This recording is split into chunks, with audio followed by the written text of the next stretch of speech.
had heard about the show, and I tried watching the first episode, probably like a few years back, probably when the second season had started airing, and I just didn't get into it. I didn't think the first episode was anything that special, honestly. I was just like, whatever. And then I kept seeing the memes go around. Like, there are certain memes, like the fucking one with the fanboys sitting in the basement complaining about the show with the release the Snyder Cut and The Last Jedi is not my Star Wars shirts.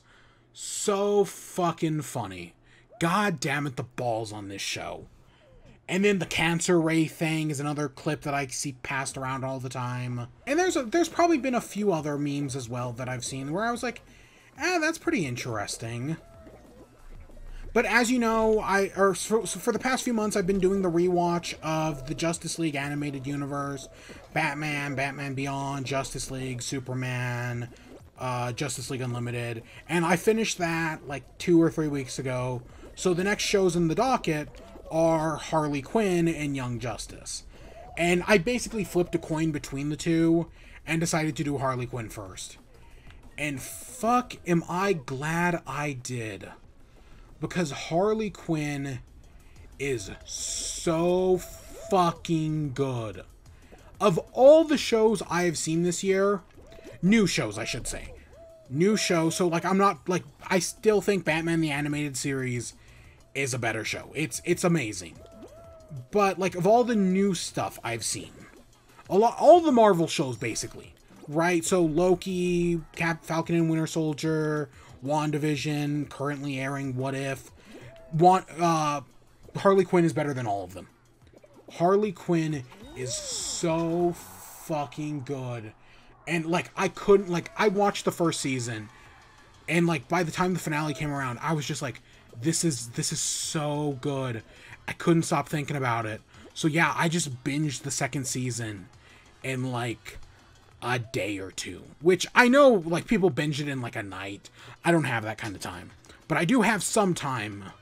And so yeah, I watched all of Harley Quinn season 2 in like a day or two, which is a binging for me. And it's so fucking good. Easily my favorite new show I've seen this year. I don't know if I'd say it's easily better than all the Marvel shows, but I would say it's better than all the Marvel shows. Part of it is that it like appeals to like me personally. Like I could see the arguments for some of the Marvel shows, but like there are things in the show where I'm just like, yep, I love this. This is like, it's not that this show was like made for me or anything, because I liked Harley Quinn, but I never loved her as a character. Right? Like she's fine, but I don't know. God, this show's just so good. And like I definitely like the character now more than ever. Like especially by the end of the first season, Harley Quinn and Ivy are so fucking cool. Some of the supporting cast, like after seeing Suicide Squad, well, it's funny because I say I don't care for Harley Quinn, yet I love the movie Birds of Prey. I say Birds of Prey is like the best or second best DC movie, because you know most of those movies suck.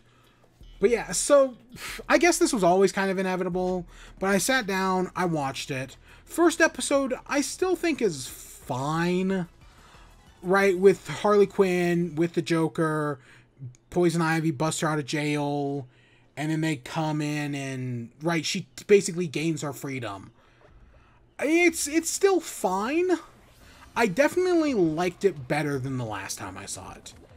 It feels like it's been forever. I don't remember when the second season aired, but it's definitely been over a year. And since then, I definitely like it a lot more. But then again, I will say, a lot of shows don't have good pilots. Like, especially like in hindsight, a lot of shows I love, like Rick and Morty, love the show. The pilot episode sucks. It's not, like, it's weird, but I don't actually think the pilot episode is that good in Rick and Morty. And that's kind of what I'm feeling. Like, the pilot episode, I liked it better this time, and I'd probably say it's good. But I just, that's, God. I don't know. I know the pilots are supposed to come out and be, like, the best of what the show has to offer. But I guess I just don't like pilots. Because they're very, like, it's, especially, like with an anime, I'm like, whatever, who fucking cares? But with, like, an actual, like, a Western-made show, I'm way more skeptical, usually because they have either more episodes or longer seasons or whatever. Whereas an anime is 13 minutes in and out, or 13 episodes in and out. Admittedly, this show is also 13 episodes in and out, and I was kind of able to binge it like I do an anime. Seeing Harley try to, like, strike it on her own with Poison Ivy, get her crew together, that's all just really, it's fun. Like, Harley and Ivy's interactions are so fucking good. Especially because, like, I haven't read that many comics, but I know what happens with them in the comics. So, like, knowing that they're... Do I put up... who cares if I put up the spoilers? Again, I think the finale aired in, what, 2020? Really? Fuck, I've seen so many memes of this show that I figured the finale aired in, like, 2019. Yeah, no, God, this show was or the season 2 finale. Fuck, man. I feel like I've just seen so many memes, like, for years now, that the idea that the finale is only, like, a year old is just weird. But yeah, so I guess spoiler alert for the entire fucking show. But I know, so in Batman the Animated Series, where Harley Quinn comes from, right, there's a few episodes where she and Poison Ivy, like, hang out together. And, like, they do it as, like, a girls just being, like, going out, committing crimes, right? Stuff like that. Like, there's no real, like, because this is a 90s kids show. They're not going to imply anything, like, sexual is going on between them. Even though it's like, but there is, like, there is stuff that can totally be interpreted that way. And that's the same thing for Superman. The police chief in Superman, like, at one point she gets shot or something like that. And when she's in the hospital, it's another girl there. And it's like, is that her girlfriend or wife? The show never says. I think it was later confirmed by, like, by one of the showrunners that, yeah, no, that is supposed to be her girlfriend and or wife.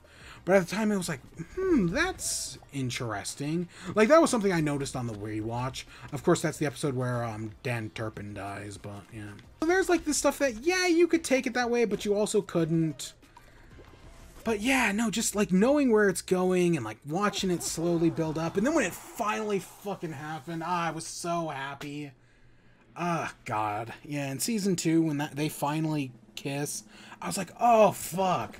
And then, like, 2 episodes later, holy shit. But yeah, so I knew, because, you know, be gay, do crime. Let's fucking go. That was something that I was waiting for, that I knew was coming, and I was waiting for throughout the entire show. And, like, and then the other thing is, because Poison Ivy starts dating Kite Man. Now, I know Kite Man is a fucking joke, and people make fun of him. But they also, like, make fun of him, at least from my experience with people in Kite Man, is that Kite Man is a fucking joke. But he's a joke that's, like, fun to laugh at. Like people like laughing at Kite Man, but people don't actually, like, hate Kite Man. I mean, I know what he was what I Hate Everything's mascot for a while. That's kind of been Kite Man, is that he's a joke, but, you know, like, nobody hates Kite Man. And seeing him show up in this show, it's like, yeah, that makes sense. I'm honestly surprised how much, like, this show shits on Clayface. Because, like, I don't know, I guess I've always thought of Clayface as because of the animated show, I've always taken Clayface a little bit more seriously. And so seeing him in this, it's just kind of like, oh yeah, they've made him out to be, like, a total fucking joke. King Shark I knew nothing about, but it's a completely different character than the Suicide Squad. But it's something I'm totally down for. Like, the way, like, he gets introduced as, like, the tech guy, so that's fun. Dr. Psycho, who's a character I'd never heard of, and his whole thing is he hates women, which, okay, so in like the second or third episode, he calls Wonder Woman a cunt. And it's like, because of that, like, that's what outs him as, like, a woman hater. And it's like, wait, like, okay, the show, throughout the rest of the show, they highlight that, no, he does actually hate women. But, like, the way he gets outed, I'm just like, that's, what? This is This is nothing. Right? I didn't get that part. Because, I don't know, I guess I'm used to, like, the Australians who just say it all the fucking time, and I say it all the fucking time. Okay, I don't say it as much as I do fuck, but yeah, oh no, I've called what, Bobby Kotick and Isguamo cunts before, so yeah, I guess I'm used to it. Remember that college humor skit where they try to find cunt but for men, and they come to the conclusion that no word does it justice, so instead they just poison the guy's sandwich. Solid college humor bit. He's whatever. Like, I don't know.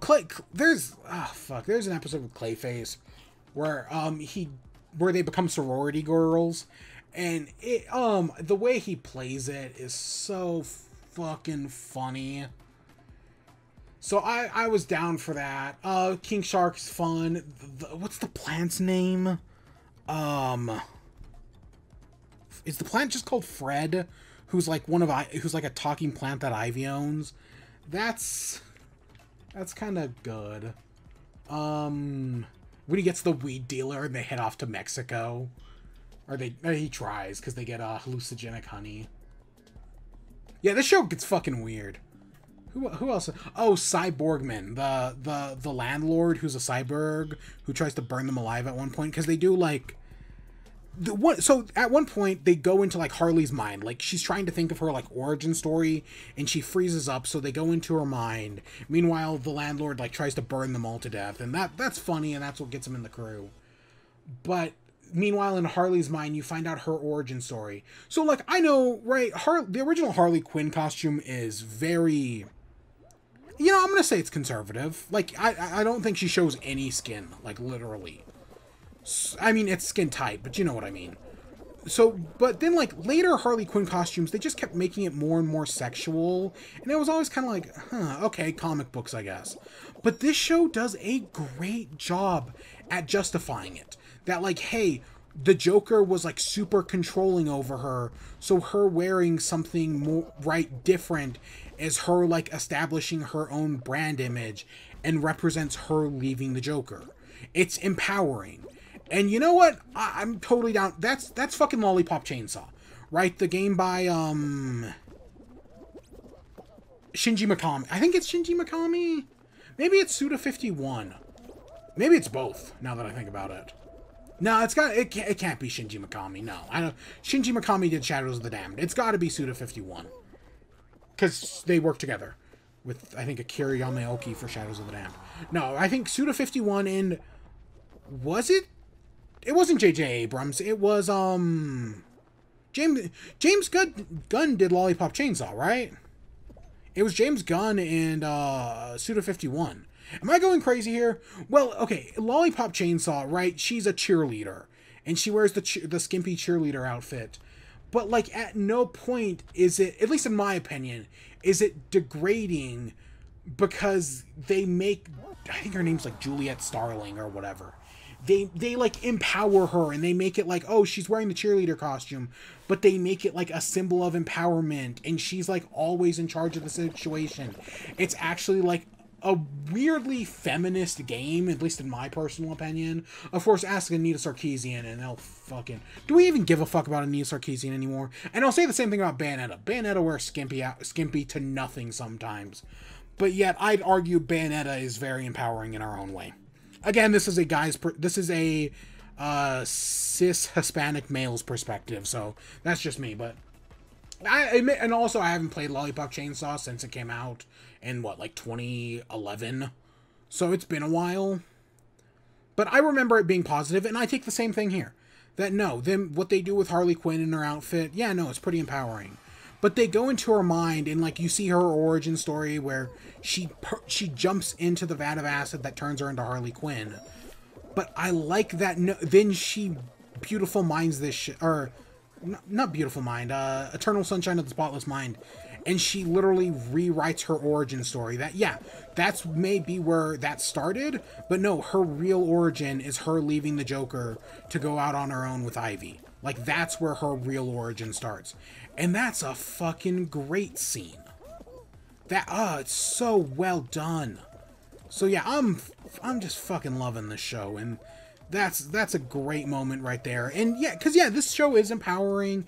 It is feminist. Like they're not very subtle about the fact that like Harley is trying to be like the female like the most prominent female villain. She's trying to join the Legion of Doom, which has I think like a female member, which is Cheetah, even though I think Cheetah shows up once or twice. But like that's her big arc in like the first season, is she's trying to join the Legion of Doom to break that glass ceiling. There's the Queen of Fables, who was like the villain.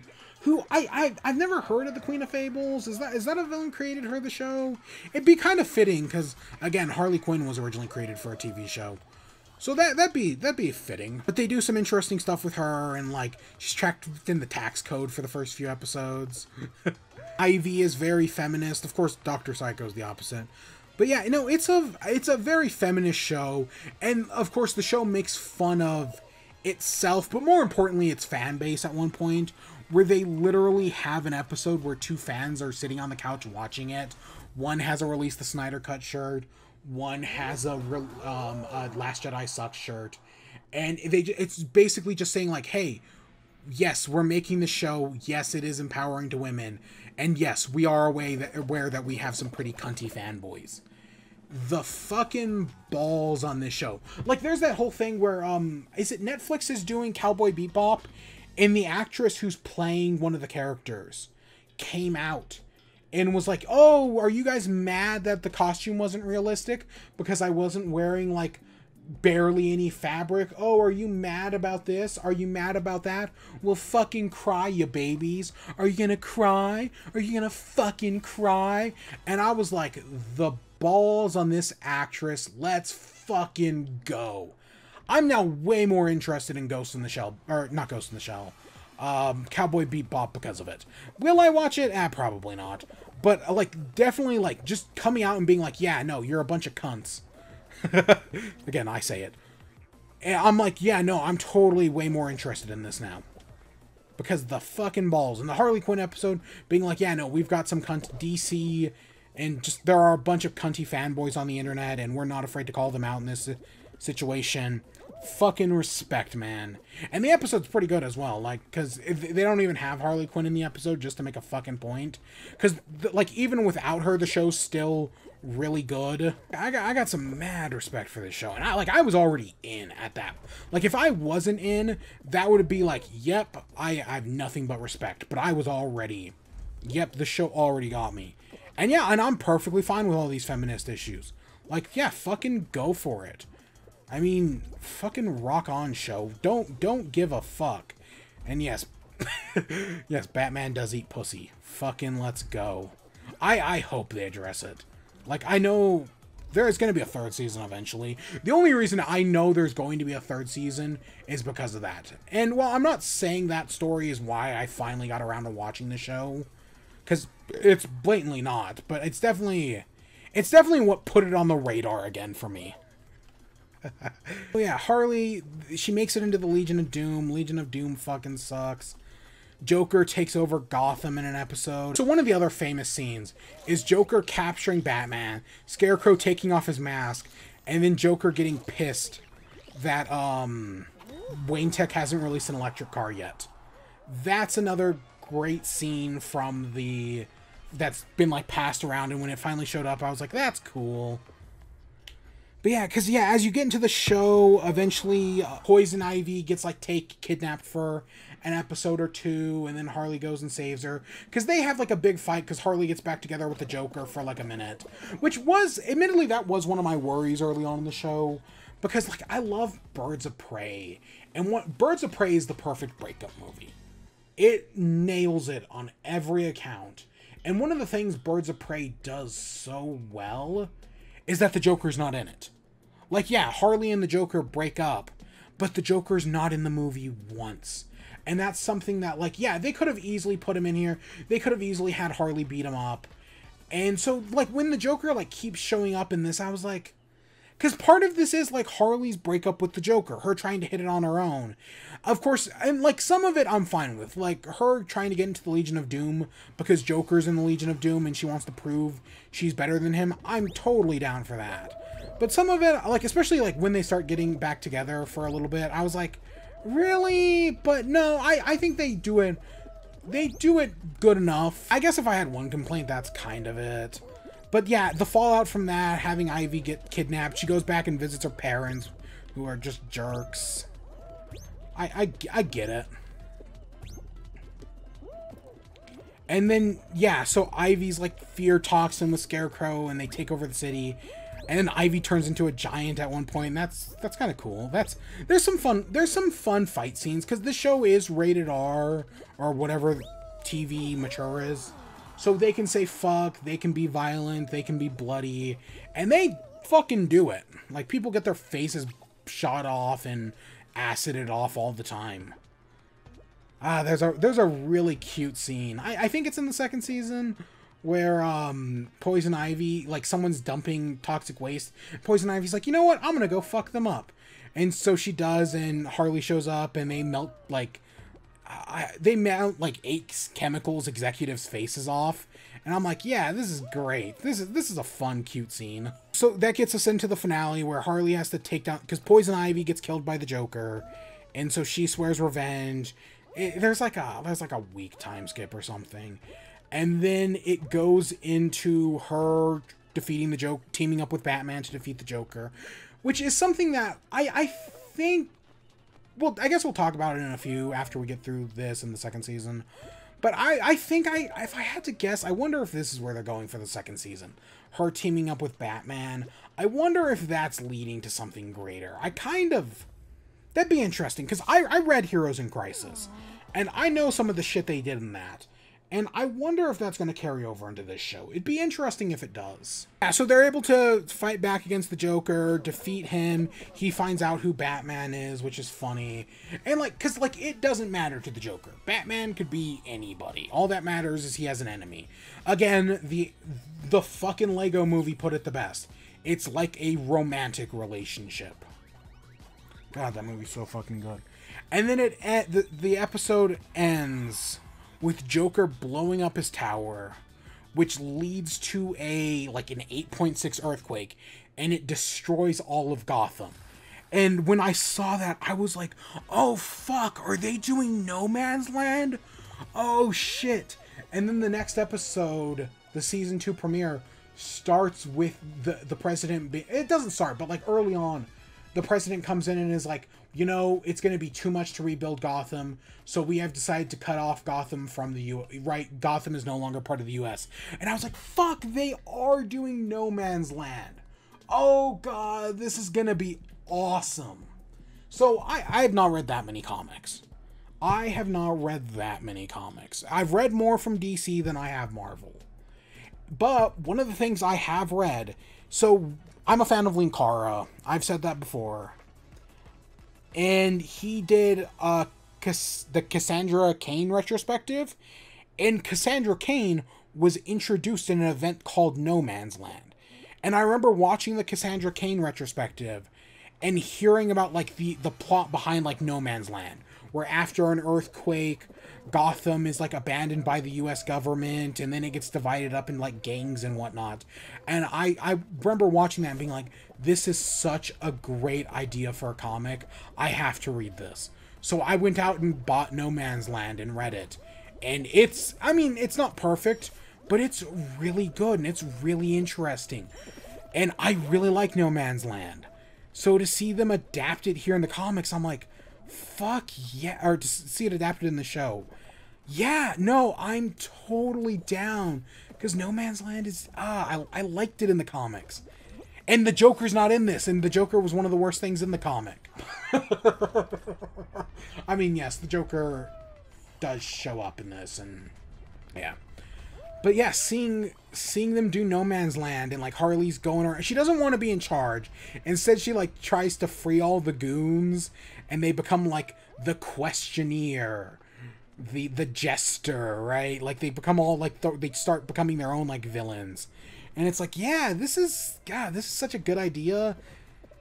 So so like setting up doing No Man's Land and basically putting her in the role of Batman, trying to take back the city. I mean, they don't go as in depth in No Man's Land, because one of the great things about No Man's Land was that like Bruce Wayne has to take back the city, and he defeats, I don't remember who he defeats first off the top of my head, but whoever he does, he like takes back the part of the city. He goes to give it back to the people, and the people are like, no, we're not going to be in charge. Right? Like, we're not going to just take back our democracy like that. We need a leader. We want Batman to be the leader. Because Batman's gone for a while in No Man's Land. And, like, he's gone because he gets blown up in the Joker Tower thing. I mean, he's not dead, but he's gone for a while. So that was really cool. That's a great start to the second season. And then I think it's like 2 or 3 episodes in, they go to, like, the Riddler we find out Batman's alive. 2 episodes in, they go to, like, Riddler University, and we meet Barbara Gordon, which is cool because the original No Man's Land introduced Cassandra Cain, the second Batgirl. So seeing this No Man's Land introduce Barbara Gordon as Batgirl in this universe, I was like, no, that's some great synergy right there. I'm totally down for this.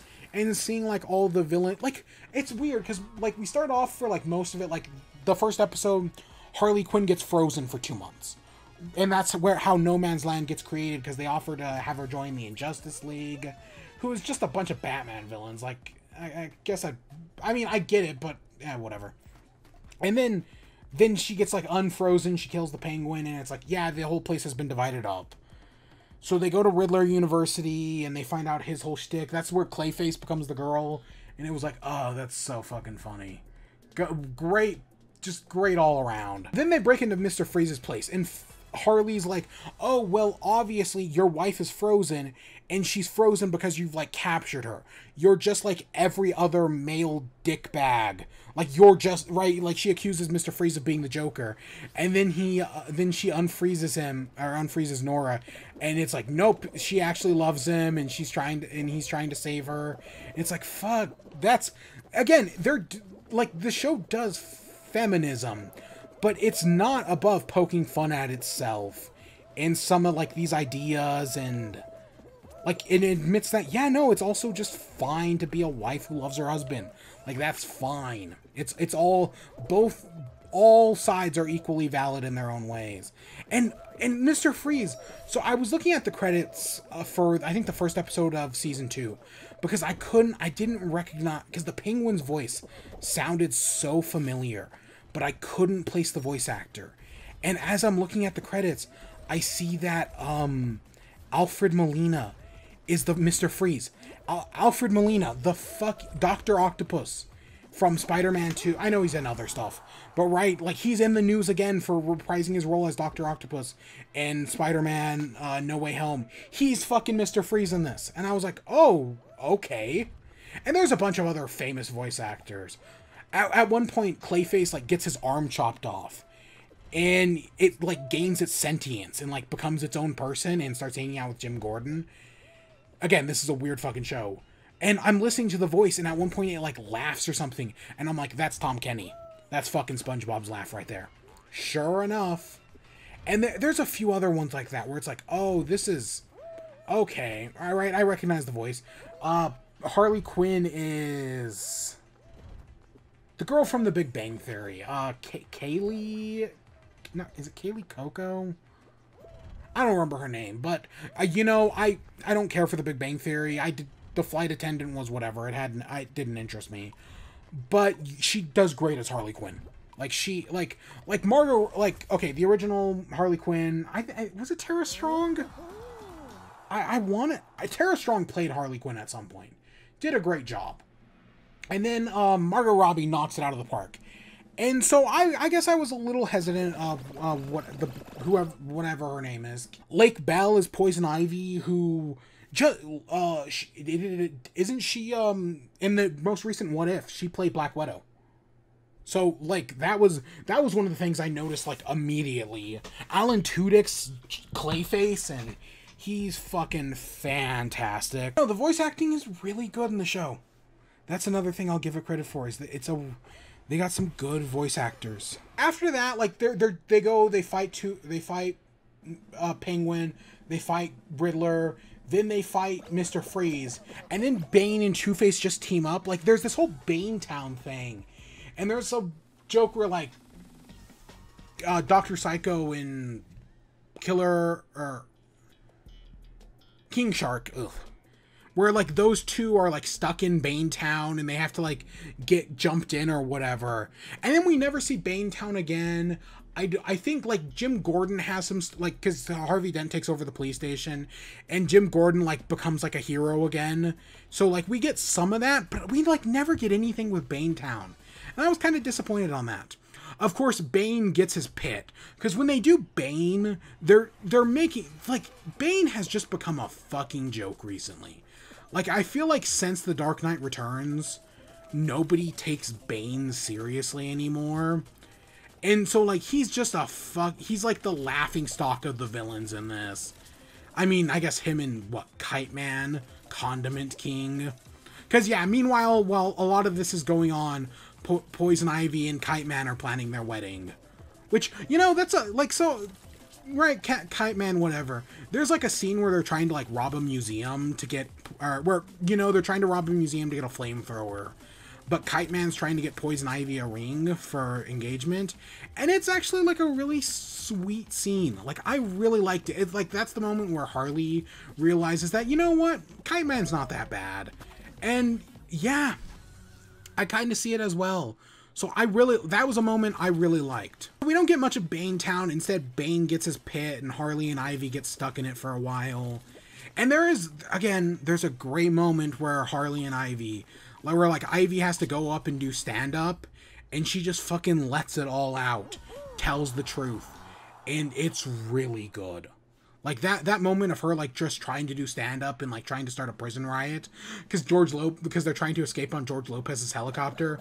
Again, this show is weird, but it really works.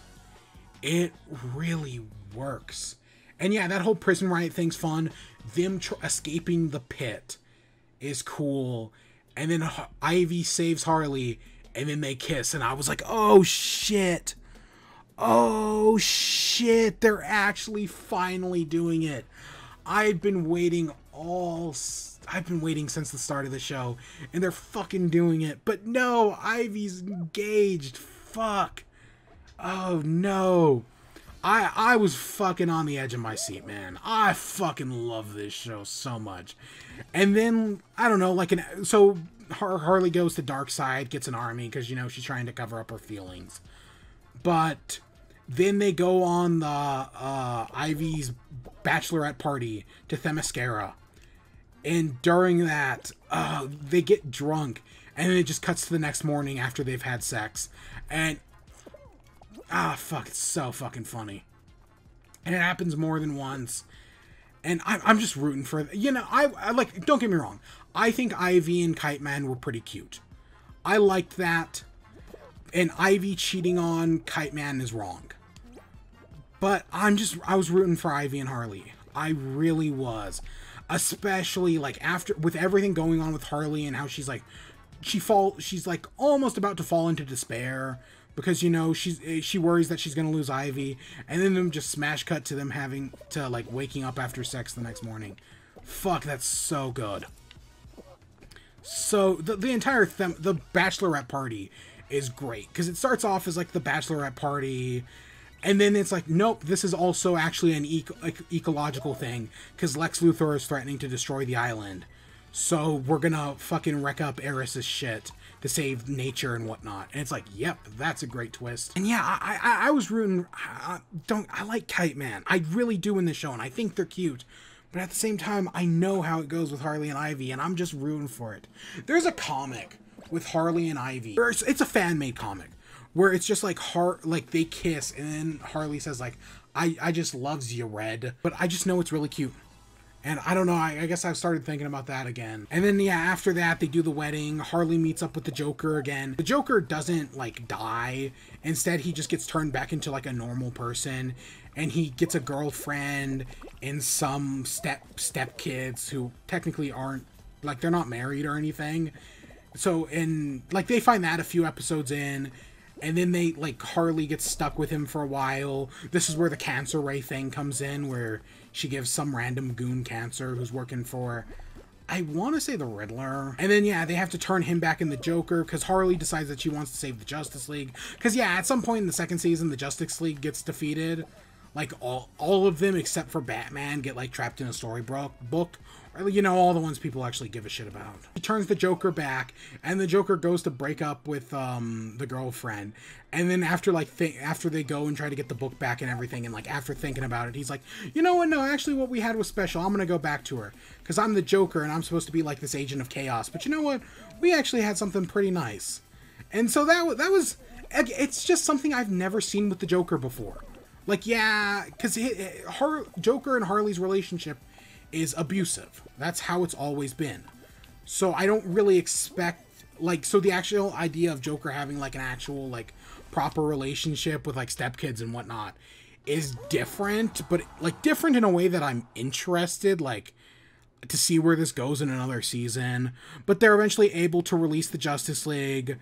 Dr. Psycho betrays them and, like, takes control of all the parademons and takes control of Gotham. Because at one point, Harley goes to Darkseid, gets an army, because she wants to take over Gotham, because, you know, she's trying to cover up for the fact that she loves Ivy. And then she breaks the deal with Darkseid. And, like, there's this whole... So Gotham gets kicked out of the U.S., and then after Commissioner Gordon beats up Two-Face, it's like, oh, he tries to get it back in, but the president's like, no, you can't get it back in until you defeat Harley Quinn. And then he does, but it's never clear, like, if Gotham ever actually gets back into the U.S. I legitimately can't tell. Eventually, Psycho takes control of Clayface and the other one, King Shark. God, I keep forgetting his name. And then Cyborgman kills himself. Well, he doesn't technically die. He becomes ghosted in the shell or whatever. Psycho takes control of Ivy. And, like, Ivy fights the Justice League, which is neat. That's kind of cool. And, like, Clayface, and, like, Clayface turns into a giant. And there's a great moment where Harley, like, calls him out. Like, you could have done this the entire fucking time and you didn't. You piece of shit. So that was a good moment. They turn Ivy into fucking Dr. Octopus. Like, she has, like, these plants tied around her, and they've got, like, the 3 prongs on them. And, yeah, Ivy just goes around as Dr. Octopus for, like, I don't know, like, 10 minutes in an episode. And it's like, okay, that's neat. I mean, it gives her some interesting combat, and it leads to, like, a moment or two. I'm down for it. And then Kite Man tries to kiss Ivy, because, you know, true love's kiss. It doesn't work. And then Harley does, and it actually fucking works. There's a whole point where the Justice League gets mind controlled by Ivy's, like, love stuff. And hey, Batman and Wonder Woman. That's something that I guess only ever happened in the show. Like, that's not in the comics or anything. That's just something they did for the animated series. And I actually kind of like it. I think it's interesting. Because, you know, Batman's got Catwoman... He's got Vicky Vale. He's got Andrea Beaumont. Again, that's also only in the movies. Even though I think she is finally in the comics now. There's Silver St. Cloud, who I know nothing about. Like, I legitimately know 0 things about Silver St. Cloud. And so that takes us into the final episode, because Dr. Psycho broadcasts them having sex over the entire city. Harley and Ivy, because, again, this show is fucking weird. And so the ending with with Ivy and Kite Man getting married and everything that goes wrong in their wedding because Jim Gordon tries to arrest everybody and Harley breaks it up, and in the end, yeah, Kite Man's like breaks off the engagement because, well, yes, Ivy cheated on him and she's wrong in that situation. And the show does call her out on it. Like at one point, someone says something out like, oh, I can't believe I can't believe she's still with Kite Man. And it's like, no, I can't believe Kite Man is still with her. Because Kite Man deserves the best. Because, again, he's a joke, but he's not a bad guy. I mean, he's a villain, but, you know, he's not like a bad person. He does deserve the best. So, and yeah, they talk about how he asked Ivy to marry him 3 times. And she only took him out in the last one. Everything with the wedding has been like, he wants the thing, and then she's just like, she's trying, but it's like, it's never what he fully wants. And there's always these complications to it. On one hand, I liked Ivy and Kite Man. They had some great moments, like her telling off his parents because, you know, they have powers and he doesn't, so they're happy he's dating Ivy. because, right, they want their grandkids to have powers. That's a fucking great moment. Because Ivy's got his back 100%. But yeah, she does cheat on him. I'm still rooting for Harley and Ivy. And that's just my predisposition to it. Because that's how I know it goes in the comics. And I think they're a cute couple. So fucking sue me. Oh yeah, there's one point where I think that's in season 1. Where they go into Ivy's mind. And they find out her biggest fear is Harley. And I'm like, ooh, that's fucking good. The entire show is just so fucking good. And it ends with Harley and Ivy going off into the sunset. It has a whole the end and everything. Of course, we are getting another season. It was announced at some point we're getting another season either late this year or next year. And right, Batman isn't allowed to eat pussy because DC executives think it's fucking obscene or whatever. Fucking stupid as shit, but hey... I mean, it got me talking about the show eventually, and well, it's not the reason I watched it. I'd be lying if I said it didn't kind of get me interested. Like, just like what kind of show leads to that moment. But if I had any speculation for another season, if I was like, what are they going to do in the next season? The one thing I think, so I read Heroes in Crisis. It's not a good book. But I found out in Heroes in Crisis that the comics have been making Poison Ivy into an anti-hero recently. You know, it's a logical step, kind of like Magneto, right? Magneto's whole thing is about, like, freedom for mutants. So the idea of Magneto becoming, like, a good guy and leading the X-Men, no, it makes sense. His end goal is ultimately noble.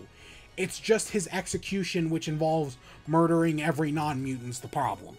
Right, Poison Ivy is an environmentalist. Her goals are noble. Her problem is that she just murders people along the way.